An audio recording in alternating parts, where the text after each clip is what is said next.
আচ্ছা, আমাদের নতুন ক্লাউড হোস্টিংয়ে কয়েক কে আছেন, আচ্ছা আপনারা আপলোড ম্যাক্স সাইজটা পারতেছেন না, এটা একটু চেঞ্জ হয়েছে। আপনি এখানে পিএইচপি লিখে সার্চ দিবেন, তারপর পিএইচপি সিলেক্ট পিএইচপি ভার্সন যেটা, এটার মধ্যে যেতে হবে, ক্লিক দিবেন আর কি। মানে আপনার সি প্যানেলে লগ ইন করার পর, সি প্যানেলে লগ ইন করবেন, লগ ইন করার পর সার্চ বক্স এখান থেকে আসবেন, আসার পর সিলেক্ট মানে পিএইচপি লিখে সার্চ দিয়ে এই যে সিলেক্ট পিএইচপি ভার্সন এটার উপর ক্লিক করবেন। ক্লিক করার পরে আপনি যে এখানে অপশন মানে এই যে পিএইচপি সিলেক্টর এটা ওপেন হবে, ওপেন হওয়ার পর অপশনসে চলে যাবেন।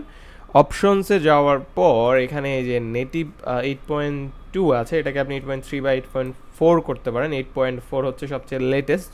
সো আপনি 8.4টা করে দিয়ে আপনি হচ্ছে এখন এখান থেকে যেই জিনিসগুলো বাড়াবেন কমাবেন সব কিছু আপনি এখান থেকে করতে পারবেন।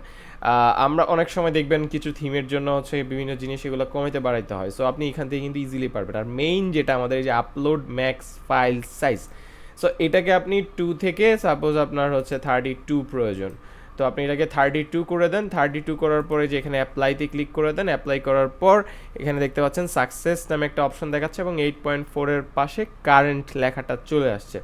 সো আপনি যদি এখন আবার এখানে সিলেক্ট পিএইচপি ভার্সনে আসেন, সেক্ষেত্রে দেখতে পাবেন যে আমাদের এটা অলরেডি সেভ হয়ে গিয়েছে। আমরা এখন যদি অপশনে আসি, এই যে 8.4 এবং হচ্ছে আমাদের এখানে 32, এবং এখন যদি আপনি আপলোড দেন আপনার আপলোড ম্যাক্স সাইজ যেই এররটা সেটাও চলে যাবে, আপনি প্লাগইনও আপলোড দিতে পারবেন, প্লাস হচ্ছে আপনার প্রবলেমটা সলভ হয়ে যাবে আশা করি।